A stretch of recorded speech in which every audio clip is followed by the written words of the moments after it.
Nik uste dut osatze feminista 3 maila dituela, ez? Bata da pertsonala, eta pertsonala da gertuko inguruarekin.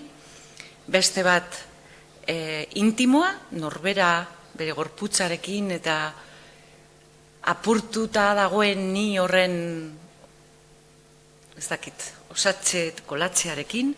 Eta gero 3. izan beharko luke soziala, edo kolektibo esan dezakegu, publiko, ez? Ez da, osatzea ezin da bakarrik izan norberaren esparru pribatuan. Zen uste dut, inoiz ez bezala gartzelan kideekin hitz egiten dugula gertatutakoaz. Eta hor lortzen den konibentzia eta konplizitatea ez da berriro errepikatzen. Hor dago, zoru bat, nik esango nuke, esparru libre bat, esparru libre bakarra, agian, osatzearen prozesu horretan. Esparru sozialago batean, edo publikoago batean, ez dugu inoiz hitz berberak erabiliko, ez eta kontakizun berberak erabiliko. Uste dut hori dela elementu importante bat, baino hala eta guztiz, gauza guztien ardatza izango da hitza, eta izango da kontatzea. Hori da, osatzea da kontatzea. Baina uste dut prozesu horretan ezberdintasuna dagola emakume eta gizonen artean. Uste dut kanpotik inposatzen diguten, azken finean komisaldegia delako jendarte patriarkalaren eskenatoki bat, eta inposatzen diguten kanpoko sistema hori ezberdin bizitzen dugula. Sendatze bideak, nire ustez, hausnarketaren bidetik. Hausnarketa pertsonala eta hausnarketa kolektiboa haien artean elkarri elikatzen diotela. Eta niretzako garrantzitsua prozesu honetan, bueltak emoten egun hauetan, eta topatu nuen hitz bat psikologian erabiltzen da, baina baita ere fizikan, erresilentzia. Barnean gelditzen zaizun energia potentzial horri, deitzen diote erresilentzia, eta azken finean da erresistentziarako gaitasun hori. Sortzen desun erresistentziarako gaitasuna. Erresilentzia garatzeko, hausnarketa da funtsezkoa, eta konpartitzea. Neri lagundu ditzen datzen, lehen komentatu dana, nire bizitzarekin jarraitzea. Baina, garrantzitsuena hori, elkartasun santzu horiek, eta azkenian hori, erresistentzia mekanismoa garatze hori.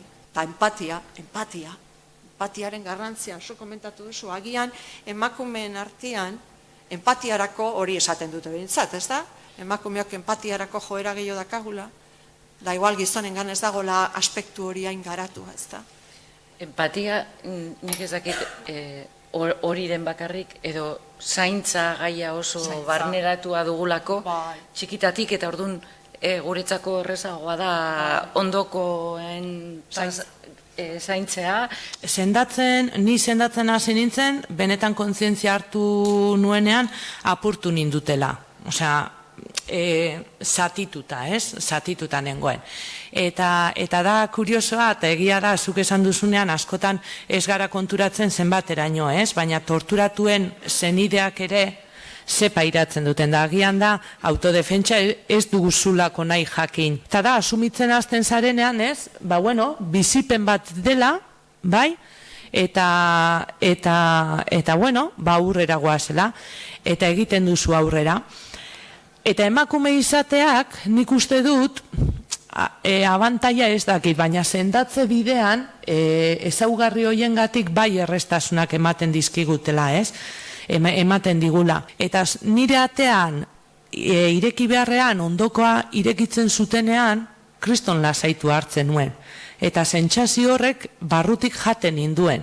Zenik banekien nire lagunak zirela ondoan, zeudenak. Niri bai lagundu dit hitz egiteak, eta justo lagun horiei esatea, ostra, zelan bizi izan nuen, eta zuek zeundeten ondoan, niri horrek asko lagundu nau. Burura etorri zait, Mikel, gure anaiarekin batera, atxilotu zuten Jon Arretxe, eta duela urte gutxi, pasaten urtean hil zen Jon, baina hil aurretik 2 urte lehenago edo, argitaratu zuen La sombra del nogal izeneko liburua. Oso liburu gogorra da, nola ez?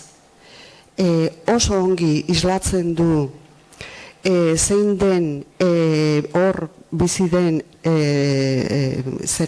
egoera irreal hori, eta testigantza mota horien bidez ere tortura zer den ulertzen da, tortura jaso duena hortan ez da sentitzen bakarrik. Komentatzen zuen 30 urte kostatu zitzaiola berari horri aurre egitea, eta hori kontatu alizateko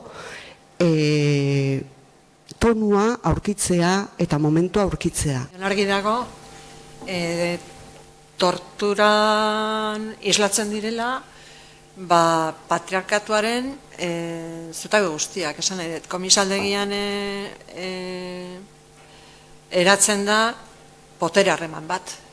Eta potere harreman hori hierarkikoa da. Hitz egiten da feminismotik tortura sexistari buruz eta sexos tortura bereizten da pixka bat. Ezta? Tortura sexista izango litzake oro har, kokatzen zaituztenean torturatzaileek emakumearen bigarren mailako paper horretan, ezta? Argi eta garbi uzten dizute, zuri naturalki dagokizun emakume paper horretatik, jendarteak eta patriarkatuak ezarritako paper horretatik, alde egin duzula.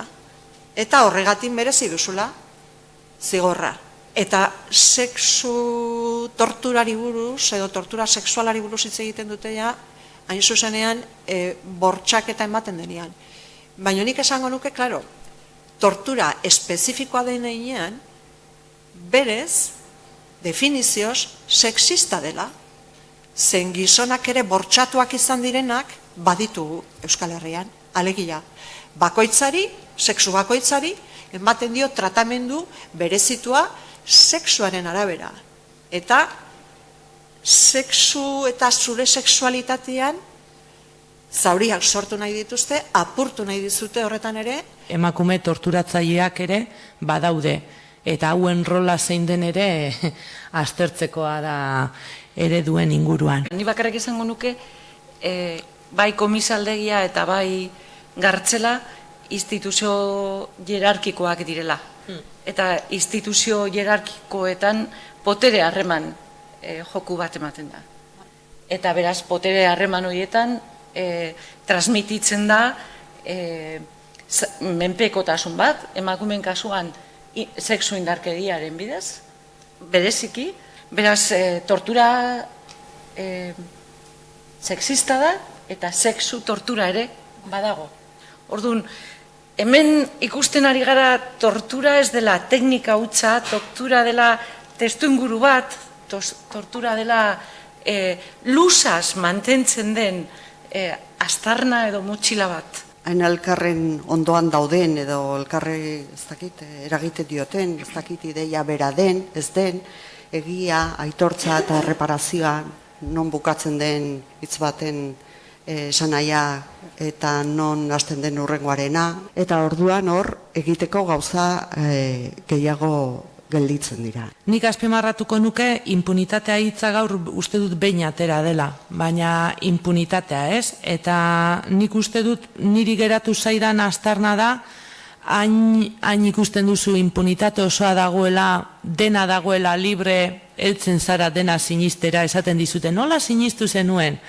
Nola sinistu nuen, Sendatzea, aitortzea eta bermeak eraikitzea, berme berriak behar ditugu. Lehen esan duan bezala, lege marko honek ez du bermatzen, berriro gertatuko ez dela. Berriro errepikatuko da, berriro pasatuko zaineri, eta zuk sentitu dituzun beldurroiek berberak sentitu nik ere. Hitza eta memoria impunitateri aurre egiteko. Justizia berri bat egin behar dugu, erantzunkizunak markatzeko, justizia restauratiboari buruz hitz egiten ari gara, ez gara hitz egiten ari gara justizia punitiboari buruz. Tortura ezagutu behar da, eta ezagutzeko eta memoriaren parte badelako hezkuntzaren bidez landu behar da. Berriro gertaz dadin.